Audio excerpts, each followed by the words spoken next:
Thank you, Dr. Evans, Dr. Chen, for this opportunity. I was really hoping to go after Dr. Radu since he's from Romania and I'm from Bulgaria, so we're going to actually, represent the Eastern European bloc here at SAGES. That didn't happen. And you have a check, too. Okay. Oh, awesome. Okay, oops, how do I go back? The green button right there. Green.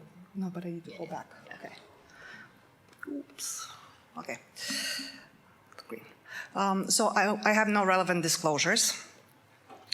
So there's 48 million surgical procedures in the United States done annually alone. And how do we know this? We know because certain surgical societies and the government are actually tracking this. And about 2% of these cases, there will be a complication. That translates to 1 million complications a year, some of which are avoidable. What does this mean to us? It means increased hospital costs, it means litigations, and more importantly for the patient, it means poor quality of life. So tracking those complications and trying to improve on them is actually important. So this is Ernest Goldman. He was actually living a while back, probably a century ago, but in 1911 he decided that he believed that it's important to track complications in our outcomes. He subsequently got fired. So today it's very different. There's an increased emphasis being placed on tracking and improving healthcare quality and improving measures. Within general surgery, there are several sophisticated quality measures and improvement systems that are being developed. These are National Surgical Quality Improvement Program, the use of selective referrals and Center of Excellence, and the Surgical Care Improvement Project. Surgeon participation in this is key, as we as providers are trying to provide the best care for our patients. So the surgeon registries can help in terms of improvement patient care. These exist on the national level, on the statewide level, and the society level. National, I already mentioned the National Surgical Quality Improvement Project, NIS. Statewide, you have the New York data, the Florida, California, and Michigan. And then society, the AHSQC and MBSQIP, and I'll actually go into those a little further in detail. So what kind of lessons did we learn from NSQIP? So NSQIP was actually developed as a congressional mandate to compare outcomes in VA hospital versus non-VA hospitals back in the 80s. It actually started as a chart review, which proved to be inadequate. Later on, it turned into the VA risk study, which only tracked cardiac surgery outcomes. It was a multi-center study encompassing about 45 hospitals. Later on, turned into the VA NSQIP study and then the National Surgical Quality Improvement Project. It was developed by surgeons for surgeons, so because of that, it actually had well-defined variables and outcomes, and was designed to measure outcomes that were common across all operations and specialties. And something remarkable happened between 1991 and 2002. Just by tracking outcomes and trying to improve them, there was a 27% reduction in 30-day mortality and 45% reduction in morbidity, 30-day morbidity. So some limitations of NSQIP. You have the 30-day outcome, so that really doesn't work for hernia surgeons. It's lacking certain clinical information in terms of severity of comorbidities, indication for surgery, specific outcomes related to the procedure itself.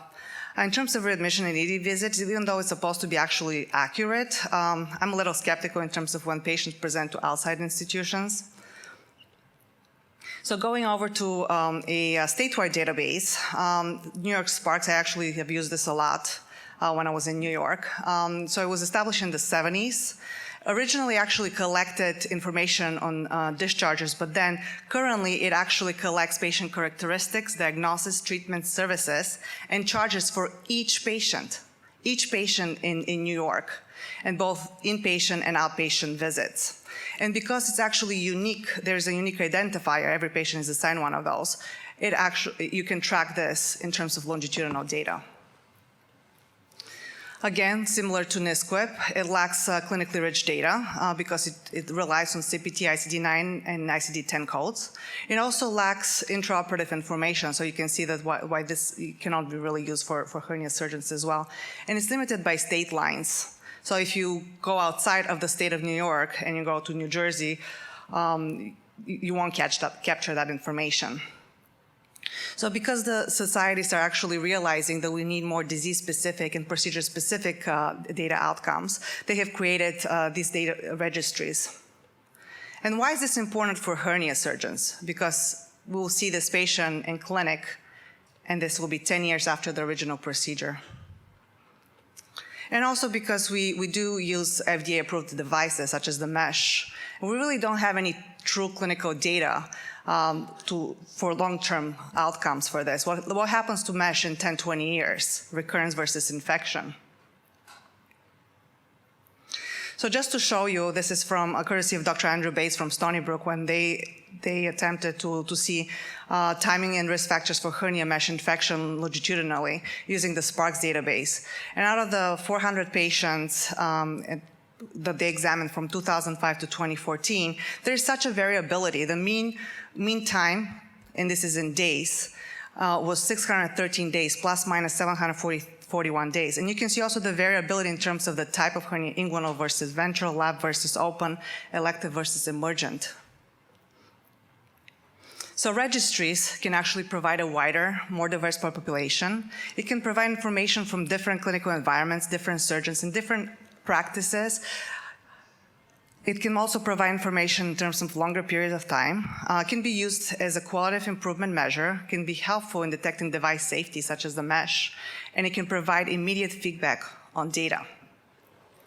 So AHSQC was developed in 2013, and this is from their website. It aims to improve the value in hernia care delivered to patients, and that actually will make you a better hernia surgeon. It provides continuous quality improvement for outcomes and costs in both private practice and academic settings. Currently, it has about close to 46,000 patients from 322 surgeons, and you can see all the participation institutions across the United States.